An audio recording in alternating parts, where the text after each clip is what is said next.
Sebuah benda berada di dasar bidang miring licin dengan 30 derajat kemiringannya. Benda itu diberi kecepatan awal sehingga bergerak naik pada bidang miring licin sejauh 1 meter. Sebelum mulai bergerak turun, jika kecepatan gravitasi itu 10 meter per sekund kuadrat, kecepatan awal benda itu berapa? Diketahui sudut kemiringannya 30 derajat. Seperti yang dikerjakan kemarin itu ya. Kita bisa menggunakan GLBB, tapi enggak bijak. Kenapa? Karena bakal lama perjalanannya. Jadi, kita untuk menjawab ini hanya perlu menggunakan teorema usaha energi.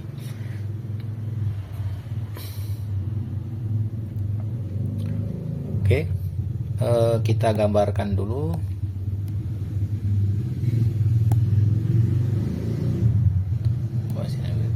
Seperti ini ya, ilustrasi.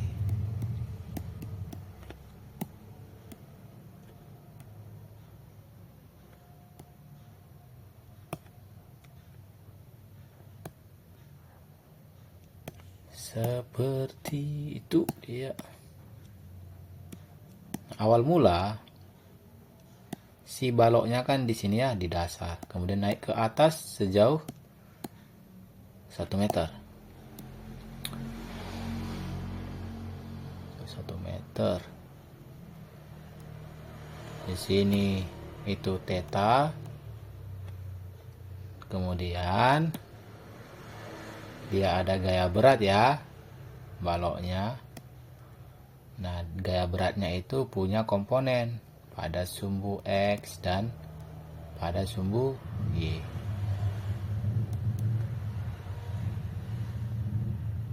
Ini sumbu X-nya agak berbeda sedikit. Biasanya kan sumbu X itu mendatar ya. Sekarang sumbu X itu sejajar bidang miring. Sumbu Y tegak lurus. Sebenarnya boleh kok dinamai sumbu lain, nggak harus sumbu X dan Y.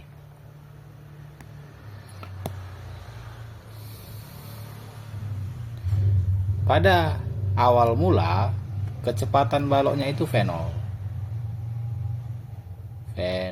Di sini ketika ini theta, maka ini theta juga. Ini theta.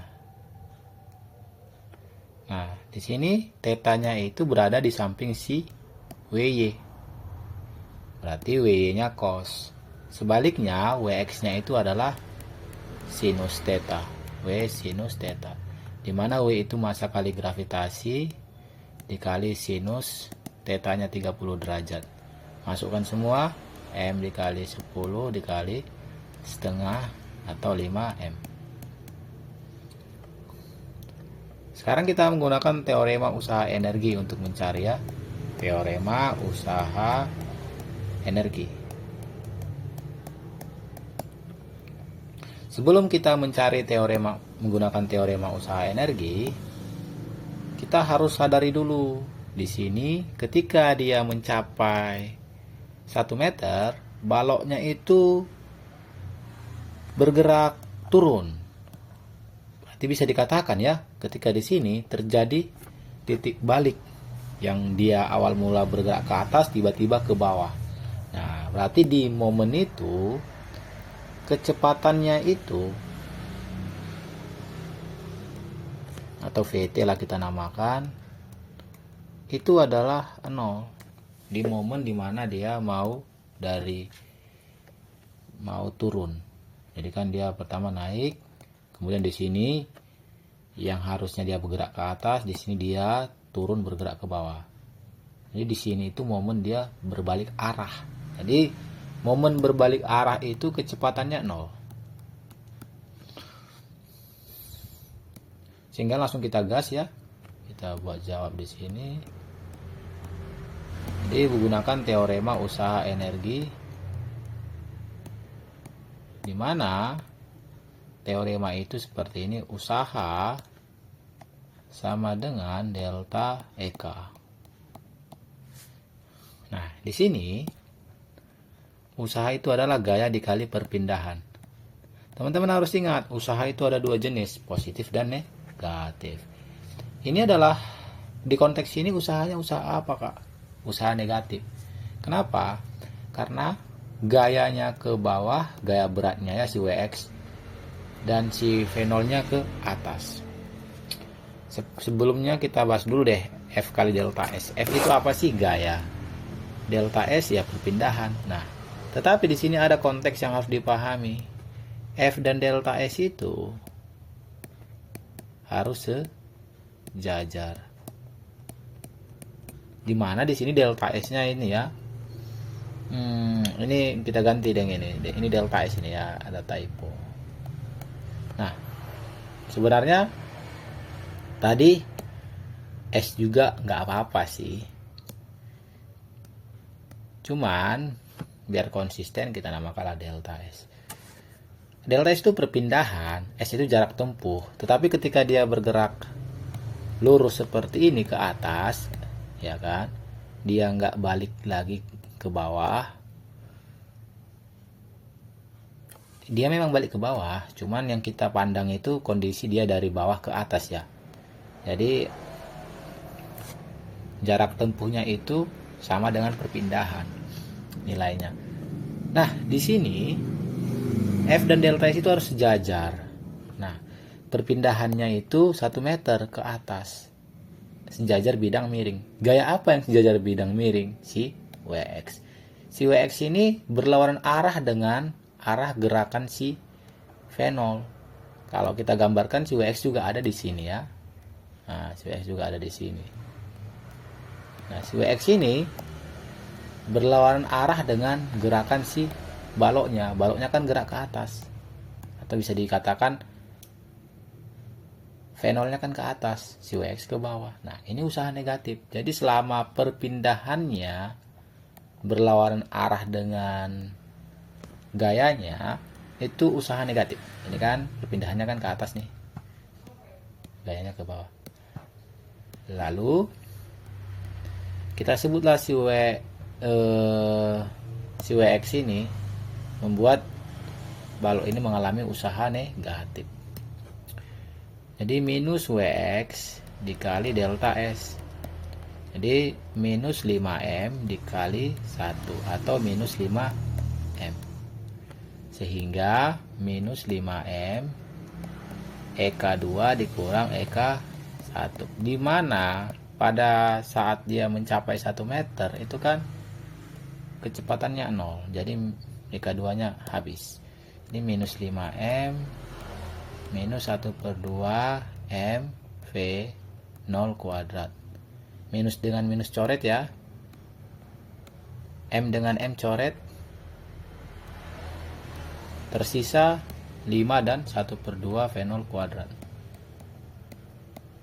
Sehingga V0 kuadrat 10. Kita dapat nih V0 akar 10.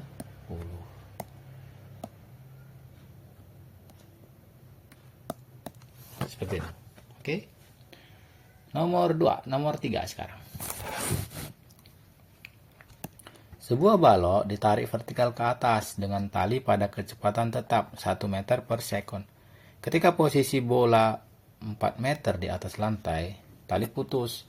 Bola menyentuh lantai setelah bla bla bla detik sejak tali putus. Anggaplah percepatan gravitasi 10 meter per sekon. Tulis dulu diketahui. Jadi kecepatan awalnya itu 1 meter per sekon. Kemudian ketika posisi bola 4 meter ya kan. Berarti ini posisi. Oke. Ini kita harus perjelas ya. Gini. Kita buat dulu ilustrasinya deh.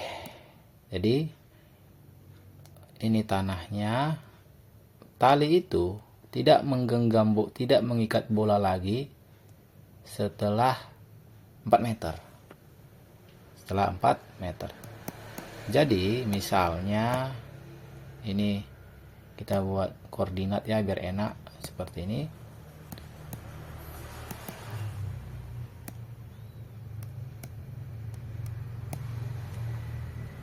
Ini 4 meter Seperti itu, ini tali yang putus. Nah, tali kan awal mula kan menarik. Jadi sesaat setelah tali putus di ketinggian 4 meter, sesaat setelah tali putus,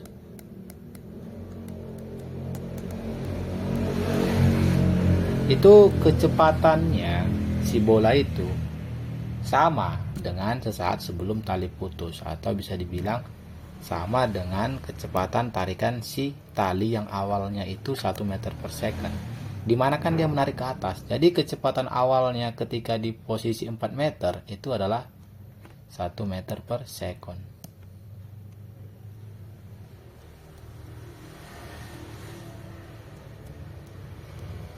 Nah, seperti itu.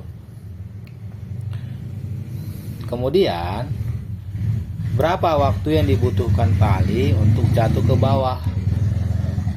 Dimana kan gravitasi ke bawah ya. Gravitasi ke bawah. Terus dulu diketahui ya. Diketahui kecepatan ketika di 4 meter. Misalnya ini titik A kita namakan, jatuh ke bawah titik B. Jadi kecepatan ketika di titik A sama dengan 1 meter per second.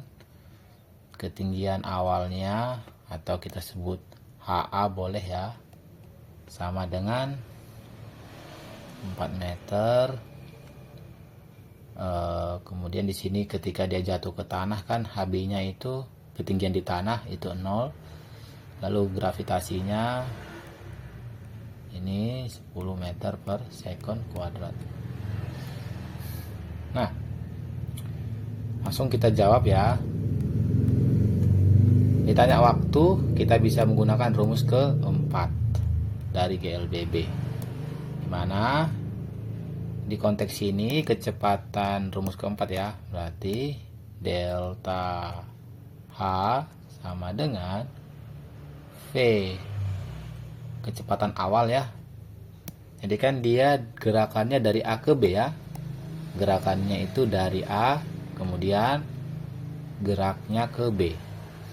Jadi delta H, jadi V awalnya itu ya VA karena dari A ke B gerakannya.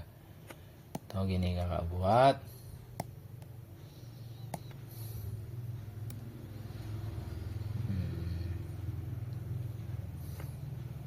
Alur jatuh, alur geraknya, alurnya itu dari titik A ke titik B. Seperti itu.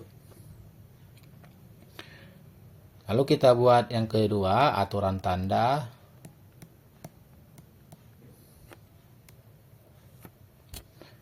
Dimana ke atas itu kita buat tandanya negatif, positif, sementara itu ke bawah itu tandanya negatif. Kenapa ke atas positif? Karena sebenarnya ketika dia di titik A itu dia masih bergerak ke atas, jadi arah gerakannya itu memang ke atas dari awal ya. Kemudian nanti akan habis oleh gravitasi sehingga dia akan jatuh ke bawah, tapi gerakan awalnya kan ke atas. Jadi kita buat positif ya karena gerakannya itu awalnya ke atas. Jadi ke atas kita buat positif. Sehingga kita bisa masukkan rumus keempat GLBB.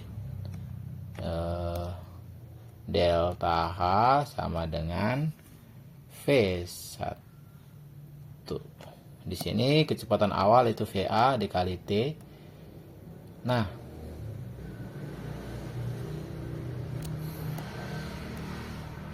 VA dikali T ditambah 1/2 AT kuadrat. VA nya kan ke atas ya, jadi VA nya itu ke atas, jadi dia positif nilainya. Gravitasinya ke bawah, ini negatif. Sehingga delta H itu yang pertama dia dari A ke B kan gerakannya, berarti HB dikurang HA VA berarti plus VA dikali T ditambah, nah 1/2 G. Tapi G-nya negatif ya, berarti minus G dikali T kuadrat. Masukkan semua, HB-nya 0, min HA-nya 4, VA-nya itu 1 dikali T, 1T ditambah ini bisa ya, minus geser ke sini menjadi negatif, si plus itu menjadi seperti ini, 1/2 GT kuadrat. Ini kan ini ya, 1/2 G itu sama dengan 1/2 dikali 10 atau 5, sehingga ini minus 4 1 kali T dikurang 5T kuadrat. Pindah ruas, 5T kuadrat, si T nya juga pindah ruas, min T minus 4 sama dengan 0. Nah, ini namanya persamaan kuadrat. Untuk menyelesaikan persamaan kuadrat ini, kan kita ingin mencari T ya, tapi T nya ini pangkat 2. Untuk mencari nilai T nya, bisa menggunakan berbagai macam. Kemarin kan kakak buat menggunakan rumus ABC. Nah, sekarang kita buat menggunakan pemfaktoran. Jadi kalau ada teman-teman temuin gini kan, AX kuadrat ditambah BX ditambah C sama dengan 0. Nah, ini persamaan kuadrat nih. Jadi kita perlu nge-solve ini. Jadi persamaan ini, misalnya kan kalau ingin kita mencari X-nya itu, X-nya itulah kita sebut dengan akarnya. Jadi ini adalah akar. Berapa nilai X-nya? Agar sisi kiri ini sama dengan 0. Nilai X itu kita sebut akar-akar. Nah, di sini juga kita kan ingin mencari waktu ya. Jadi berapa nilai waktunya agar sisi kiri ini sama dengan 0. Untuk mencari nilai waktunya itu, kita bisa memecahkan ini dengan menggunakan metode pemfaktoran. Jadi memfaktorkan. Caranya begini. Kita buat paling simpel dulu ya. Misalnya ada gini kan, persamaan kuadrat seperti ini. T kuadrat dikurang 5T ditambah 6 sama dengan 0. Berapa nilai T-nya agar sisi kiri ini sama? Berapa nilai T-nya agar ini nilainya 0? Gampang. Jadi kita buat seperti ini dulu. Ini kan 6. Jadi ada dua bilangan, jika dikalikan hasilnya itu 6. Ini minus 5. Jika ditambah hasilnya itu minus 5. Berapakah kedua bilangan tersebut? Jawabannya, kedua bilangan tersebut adalah minus 3 dan minus 2. Kenapa? Karena minus 3 ditambah minus 2 itu minus 5. Minus 3 dikali minus 2 itu 6. Jadi ini minus 3 dan minus 2 sama dengan 0. Nah, ada dua buah perkalian nih. Ini dan ini hasilnya 0. Gimana caranya? Yang pertama, bisa aja ini 0. Kenapa? Karena ketika ini 0 dikali dengan ini, hasilnya pasti 0. Yang kedua, bisa aja ini yang 0. Kenapa? Karena ketika ini 0 dikali ke sini, hasilnya akan pasti 0. Intinya gimana lah dia biar bisa menyamai dengan sebelah kanan. Jadi T dikurang 3 itu 0 atau T dikurang 2 itu 0. Jadi T sama dengan 3 sekon atau T sama dengan 2 sekon. Nah, ini artinya ada dua waktu yang mungkin, 2 sekon dan 3 sekon. Ini contoh aja. Nah, sekarang kita mari ke contoh tadi. Sekarang itu lebih sulit sekarang yang contoh ya, masalah kita sebenarnya. Masalah kita ini 5t kuadrat dikurang t dikurang 4. Nah, untuk itu ada triknya sedikit nih. Tadi itu gini maksud saya. Ini kan 5. Tadi nggak ada di sini. Tadi apa sih? Ini 5. Tadi kan cuman ini kan koefisien t kuadrat itu adalah 5. Sementara di sini koefisien t kuadrat itu adalah 1. Nah, jadi kalau koefisiennya 1 itu mudah. Tapi kalau koefisiennya tidak 1, nah itu sulit. Tapi ada triknya. Jadi gini, min t dikurang 4 sama dengan 0. 5 kita kali dengan minus 4. Jadi 5 dikali minus 4. Min 20 kan? Jadi ini bisa menjadi t kuadrat. Ini kuadrat ya. T kuadrat dikurang t dikurang 20. Kenapa dikurang 20? Ya karena tadi 5 kali minus 4 itu min 20. Nah sekarang udah bisa nih. T itu. Ada dua bilangan. Jika dikalikan hasilnya minus 20. Ada dua bilangan. Jika dikalikan hasilnya minus 20. Jika ditambah kedua bilangan itu, jika dijumlahkan kedua bilangan itu, hasilnya minus 1. Kenapa minus 1? Karena di sini koefisien si t kan itu 1 ya. Tapi di sini kan ada minus ya. Jadi bisa dibilang koefisien si t itu minus 1. Ini kan t. Sebenarnya di samping t ini ada angka 1. Nah, itu kita sebut koefisiennya. Nah, di sini kan bukan hanya angka 1 doang kan. Di samping angka 1 itu kan ada minus. Jadi minus 1. Jadi jika dikalikan hasilnya minus 20, jika ditambahkan hasilnya minus 1. Berapa kedua bilangan itu? Kedua bilangan itu adalah 5 dan minus 5 dan 4. Kalau kita tambahkan minus 5 tambah 4 itu kan minus 1. Minus 5 dikali 4 itu kan 2, minus 20. Jadi ini minus 5, ini 4. Sama juga ya. Tadi kan kita kalikan dengan 5 ini ya. 5 kita kalikan dengan minus 4. Kita kembalikan 5-nya. Jadi kita perlimakan di sini, kita perlimakan di sini. Sehingga kita dapat hasilnya t dikurang 1 kali t ditambah 4/5 sama dengan 0. Nah, begitu dia. Sehingga apa? Sehingga solusinya t dikurang 1 itu sama dengan 0 atau t ditambah 4/5 sama dengan 0. Jadi t sama dengan 1 atau t sama dengan minus 4/5. Dan ini nggak mungkin ya, karena waktu itu nggak boleh negatif. Jadi jawabannya ya t sama dengan 1 sekon. Seperti itu dia. Oke. Sekarang kita lanjut nomor 4.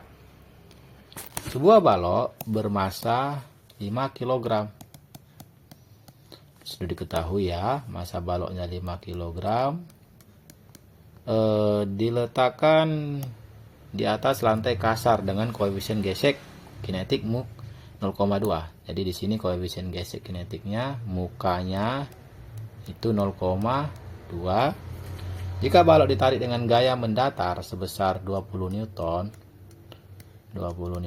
maka percepatan yang dialami balok tersebut adalah, jadi yang ditanya percepatan.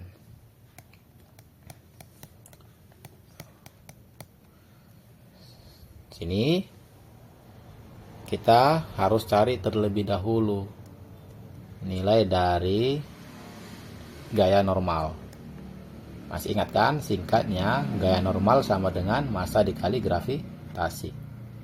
Sehingga kita bisa dapat FK-nya muka dikali N dimana 0,2 dikali 5 dikali M kali G, atau 0,2 dikali 5 dikali 10, atau berapa nih? 10 Newton. Itulah FK nya. Sehingga kalau kita gambarkan kejadiannya,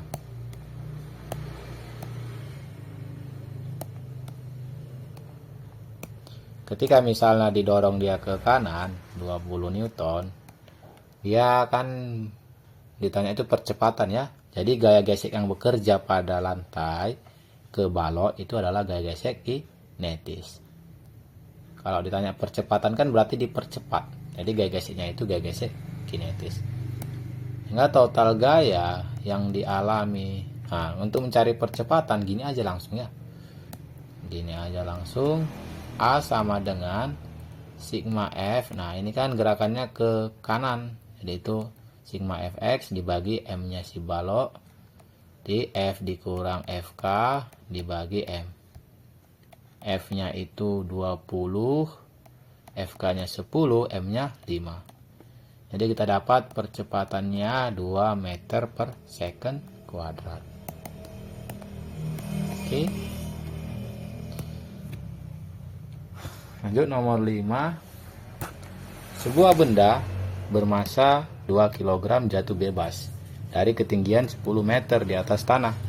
Besar energi kinetik benda saat berada pada ketinggian 2 meter di atas tanah adalah, tulis dulu diketahui,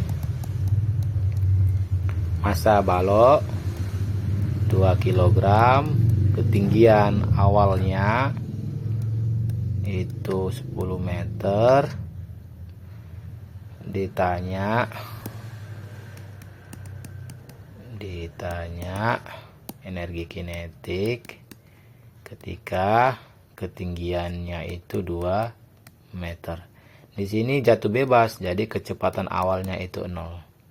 Untuk menjawab ini, gunakan energi mekanik kekal, di mana EM awal sama dengan EM keadaan 2. EP1 ditambah EK1 sama dengan EP2 ditambah EK2. Kenapa berlaku energi mekanik kekal?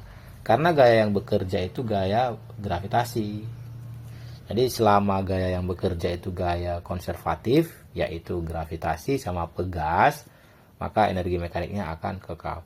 Sehingga di sini EK1-nya itu 0. Kenapa? Karena kecepatan awalnya 0. Yang ditanya EK2 ya. Jadi EK2 sama dengan EP1 dikurang EP2. Atau lebih cantik kita buat EK2 sama dengan EP1 dikurang EP2. MGH1 dikurang MGH2. MGH1 2 dikali 10, 20 dikali 10, 200. MGH2 2 dikali 2 meter, 4 dikali gravitasi 40. Jadi kita dapat tuh EK2-nya adalah 160 Joule. Itu dia. Lanjut nomor 6.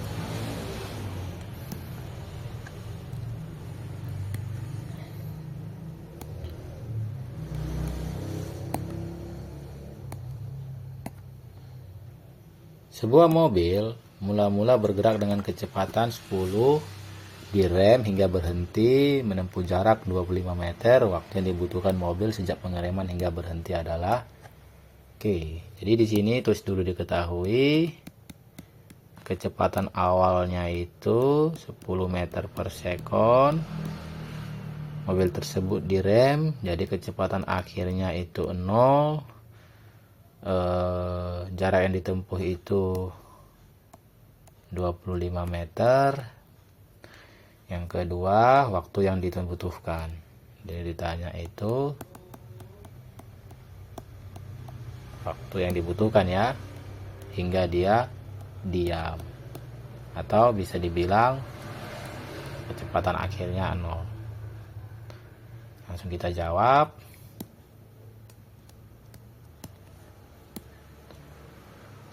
Gunakan apa? GLBB kan, karena ini pengereman. Sebelum kita menggunakan GLBB, kita harus mencari nilai dari perlambatannya.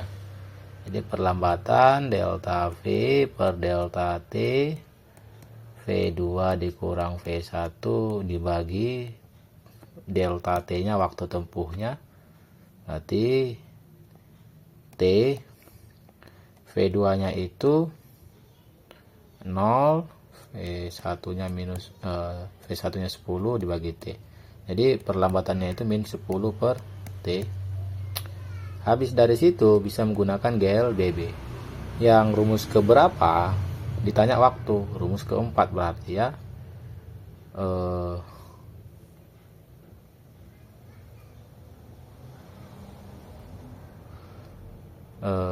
Delta X sama dengan V1T ditambah 1 per 2 AT kuadrat. Di sini A-nya itu perlambatan minus 10 per T. Jadi di sini V1 dulu 10 dikali T, karena dia perlambatan jadi minus 1 per 2, A nya itu 10 per T. Tapi kan Kak ini minus 10 per T. Iya benar, tapi tanda minusnya sudah masuk ke sini ya, udah menggantikan tanda plus dikali T kuadrat. Oke, ini delta X perpindahan ya. Pertanyaannya, berapa perpindahannya? Kan jarak yang ditempuhnya itu 25 meter. Ini X kita namakannya. Jarak yang ditempuhnya itu 25 meter. Nah, ketika dia bergerak lurus gini aja, dia nggak ada dia ke belakang gerakannya, dia geraknya ke depan aja, maka di situ udah jelas bahwa di konteks itu jarak yang ditempuh dia sama dengan perpindahan dia. Atau kalau kita sesuaikan jarak yang ditempuh dia itu X, maka perpindahan dia itu delta X sama. Kenapa? Karena gerakannya itu cuman ke sini aja, dia nggak ada gerak ke belakang sedikit pun. Jadi perpindahan dan jarak yang ditempuh itu sama. Jadi ini 25 meter. Definisi perpindahan itu sendiri, jarak posisi awal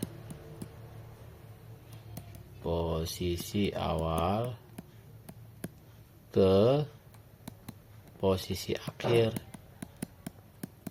Nah, kalau kita lihat kan posisi awal di sini, akhir di sini, ya udah, inilah perpindahannya. Tuh, ini juga jarak yang ditempuh dia, jadi sama. Jadi 25 meter. Ini 25 meter. Seperti itu.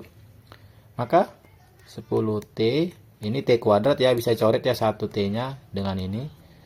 T, ini bisa dicoret 10 dengan 2 jadi 5. Ini minus 5, tersisa di sini T-nya 1 aja, enggak T kuadrat lagi. Nah, itu berarti ini 5T sama dengan 25. Maka T-nya adalah 5 detik. Jadi untuk dia berhenti butuh waktu 5 detik. Lanjut, nomor 7.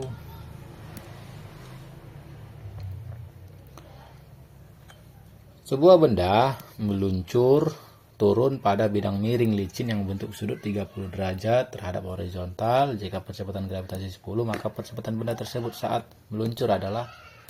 Nah, tadi udah kita jawab ya. Belum ya kita jawab ya.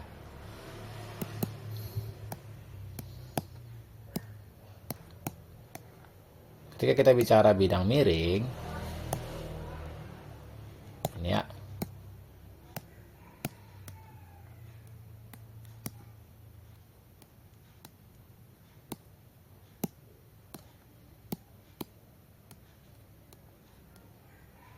seperti itu, dia punya gaya berat.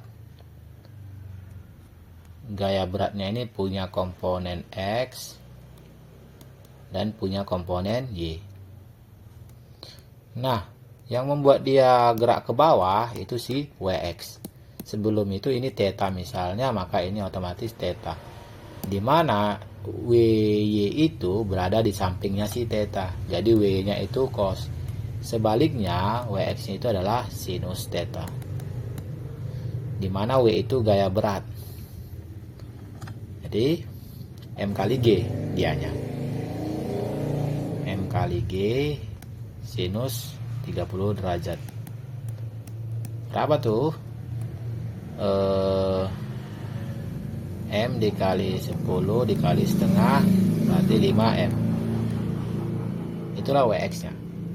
Nah, kalau kita terapkan hukum kedua Newton untuk mencari percepatan turun, itu kan percepatan turun kan berarti percepatan yang ke arah sejajar bidang miring atau X. Jadi AX sama dengan total gaya dibagi masanya. Total gayanya itu gaya apa aja yang bekerja yang sejajar bidang miring, ya si WX aja. Berarti ini WX sama dengan WX per M 5M per M atau 5 meter per sekon kuadrat. Itulah percepatannya turun. Oke, lanjut. Nomor 8.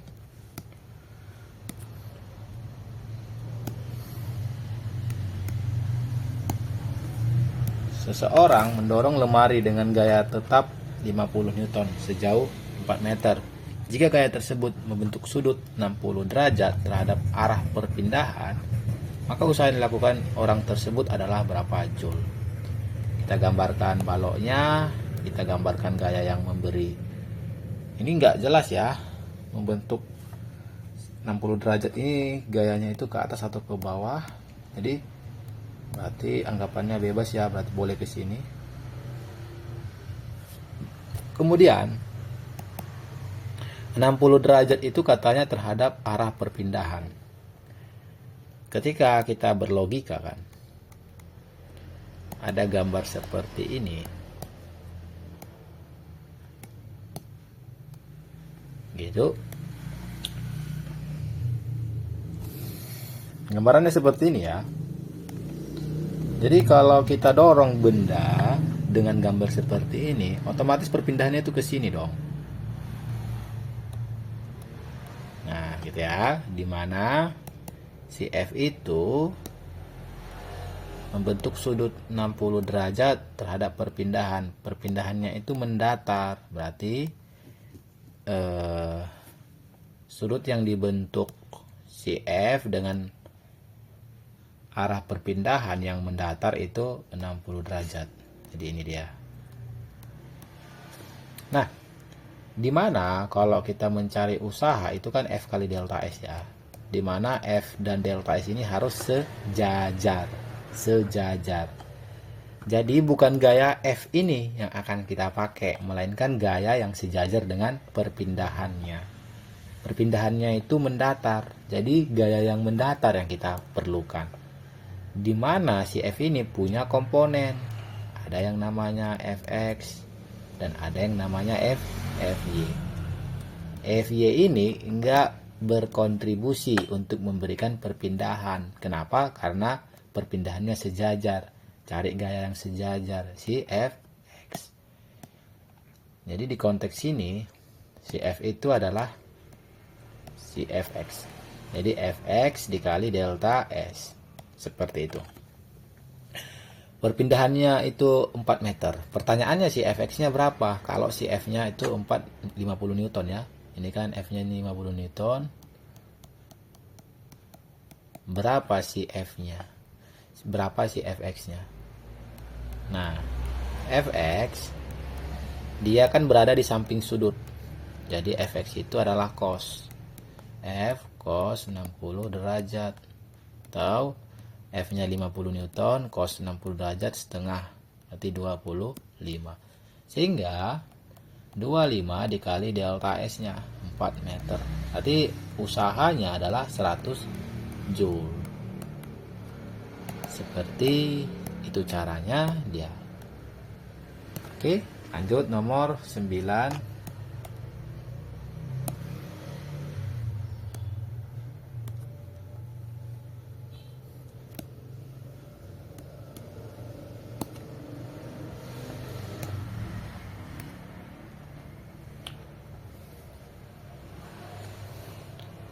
Sebuah batu dilemparkan vertikal ke atas dengan kecepatan awal 20 meter per sekon.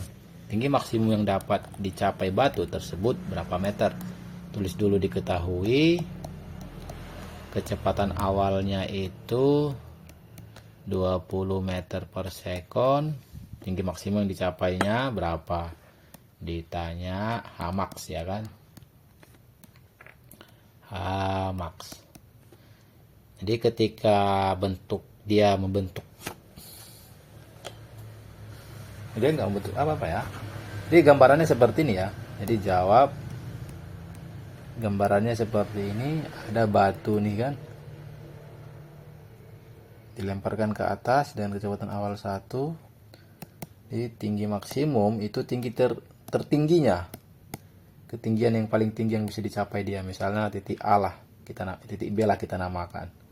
Nah, ketinggian dari titik B ke tanah itu berapa?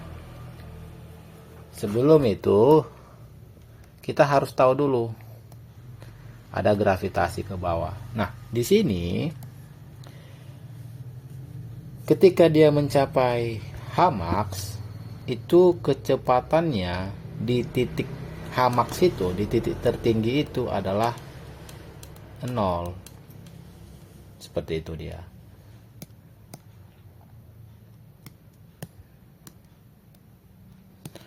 Sehingga kita bisa menerapkan GLBB untuk mencari Hmax-nya. Rumus keberapa? Rumus ke 2. V B misalnya ini titik A, untuk menyederhanakannya titik A, berarti V B kuadrat sama dengan VA kuadrat ditambah 2AS. Sebelum kita menerapkan rumus GLBB, kita buat dulu aturan tanda ya. Aturan tanda. Karena gerakannya ke atas, kita anggap itu ke atas positif. Sebaliknya negatif. Gitu ya. Tapi kan ini Kak, gerak diperlambat. Ya, ini diperlambat. Tapi biar jangan bingung, diperlambat atau dipercepat, buat aja aturan tandanya. Gerakannya kemana? Gerakan si bendanya ke atas Kak. Berarti sesuai dengan gerakannya ke atas positif. Sehingga kita bisa menerapkan GLBB, VB kuadrat VA kuadrat ditambah 2AS, dimana S-nya itu ya itulah yang kita sebut ketinggian maksimumnya, Hmax.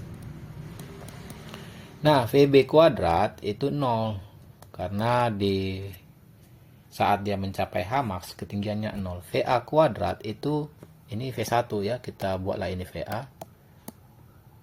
Jadi 20 kuadrat. Gravitasikan ke bawah ya, berarti minus 2G dikali H max. Berarti 2G itu kan 20 ya, berarti 20 H max sama dengan 20 kuadrat. Berapa tuh? H max sama dengan 400 dibagi 20. Dimana ini adalah 20 meter. Jadi ketinggiannya itu adalah 20 meter. Maksimumnya ya. Lanjut nomor 10. Berlebih ya.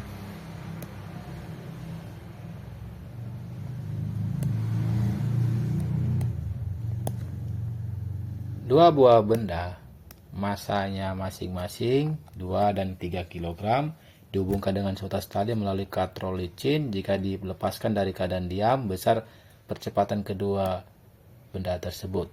Oke, gambarannya seperti ini ya. Ini gantungannya, ini katrolnya.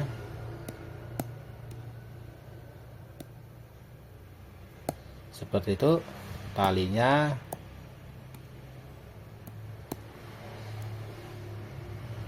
Seperti ini. Benda pertama itu ini, benda kedua itu ini 2 kg, ini 3 kg. Mari kita berlogika. Ketika ada benda seperti ini, maka sistem ini 2 kg dan 3 kg akan jatuh ke arah benda yang paling berat. Jadi 2 kg ini kan lebih ringan ya daripada 3 kg. 2 kg akan jatuh ke atas, akan bergerak ke atas. Sementara itu yang 3 kg akan bergerak ke bawah. Gerakannya akan seperti itu. Nah, untuk mencari berapa percepatannya, amatin satu persatu aja. Yang pertama benda 2 kg dulu. Talinya berada di mana? Benda 2 kg. Talinya berada di atas. Jadi tegangan talinya ke atas. Ini kan satu tali ini ya dianya ya, 2 kg dan 3 kg satu tali. Jadi besar tegangan talinya akan sama. Jadi ini bukan T1, bukan T2 di sini ya. Sama dia nilai tegangannya. Kemudian benda 3 kg talinya berada di mana? Di atas. Karena berada di atas, tegangannya juga ke atas. Jadi gini, arah tegangan tali itu harus sesuai dengan posisi tali menurut benda. Di sini bendanya di bawah kan, talinya di atas benda. Jadi tegangannya ke atas. Di sini bendanya di bawah, talinya di atasnya. Jadi tegangannya ke atas. Maksud kakak bendanya di bawah itu di bawah si bendanya, di bawah si talinya gitu. Atau kita balik lah. Kalau bingung, ini di atas benda ini siapa? Si tali. Jadi tegangan talinya ke atas. Ini di atas benda ini siapa? Si tali. Berarti tegangan talinya ke atas. Tapi kan kak gerakannya ke bawah di si 3 kg. Tidak peduli kita. Jadi arah tegangan tali itu harus sesuai dengan posisi tali. Kalau talinya di atas si benda, tegangannya ke atas. Ini talinya di atas si benda, tegangannya ke atas. Gitu ya. Sekarang si 2 kg itu kan punya gaya berat juga ya. Punya gaya berat M kali G. Si 3 kg juga punya gaya berat ya. M kali G. Sekarang kita bisa mengaplikasikannya. Pertama si 2 kg dulu, hukum kedua Newton, karena mau ditanya percepatan ya. Jadi total gaya yang dialami ke arah vertikal itu sama dengan M dikali A. Tapi dia benda 2 ya. Nanti 2 dikali A. Nah, apa aja gaya yang dialami si benda 2? Yang pertama si T dan yang kedua si MG. Nah, itu. Jadi untuk 2 kg kan gerakannya ke atas ya. Gerakannya itu kan ke atas tadi fixnya. Jadi ke atas itu positif kita buat. Kakak lupa aturan tandanya ya. Oke. Jadi kakak ulang ya. Sebelum mengerjakan soal, teman-teman harus tentukan dulu aturan tandanya. Aturan tanda. Ini kan si 2 kg ini. 2 kg. Kita buat aturan tandanya dulu. Aturan tanda. Tadi peraturannya si benda 2 kg gerak ke atas. Jadi ke atas itu positif. Sementara ke bawah itu negatif. Sehingga sigma Fy sama dengan M dikali A. Ini si 2 kg ya. Gaya apa aja? Tegangan tali sama Mg. Tegangan tali ke atas jadi positif Mg. Ini ya plus T, MG nya kan ke bawah ya, jadi itu negatif, berarti minus MG. Oke. Nah gitu, jadi plus T karena tegangan tali ke atas jadi positif, MG nya minus MG sama dengan M. Seperti itu dia, dapat ya T dikurang 2G. 2G itu MG ya, 2 dikali 10 20 sama dengan 2A. Ini persamaan 1. Untuk si 3 kg juga sama aturan tanda. Nah, kemana gerakan si 3 kg? Ke bawah. Kan dia bergerak ke bawah, jadi ke bawah itu positif, ke atas negatif.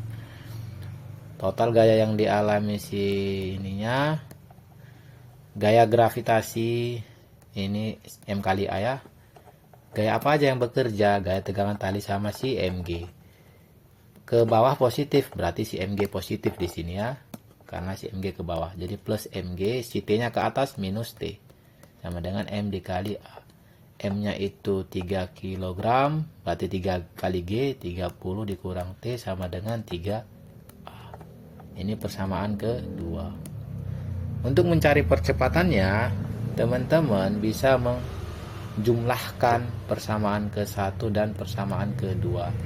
Kenapa? Karena ketika kita jumlahkan, T-nya akan hilang. Sehingga kita bisa langsung dapat A-nya. Oke, jadi jumlahkan aja langsung. T dikurang 20 sama dengan 2A. 30 dikurang T sama dengan 3A. Dapat, berarti T dikurang 20 ditambah 30 dikurang T, sisi kiri. Sisi kanan 2A ditambah 3A. T plus ini kan T dikurang T, T 0 ya kan. Sekarang, atau kalau bingung kita buat gini boleh ya, minus 20 ditambah 30 T yang paling kiri ditambah T yang paling kanan minus T sama dengan 5A. Nah, T dikurang T kan 0 ya, minus 20 tambah 30 10. Begitu, maka kita dapat A-nya 2 meter per sekon kuadrat. Seperti itu. Tapi kalau teman-teman sudah mahir sebenarnya bisa cepet ya. Dalam artian, bisa langsung ini coret dengan ini. 30 ditambah minus 20, 10, ini 5A. Dan langsung dapat. Ini untuk bagi yang belum mahir, jadi kakak uraikan dia. Jadi, selesai 10 soal. Jika ada yang mau ditanyakan, tanyakan nanti di grup ya. Sip.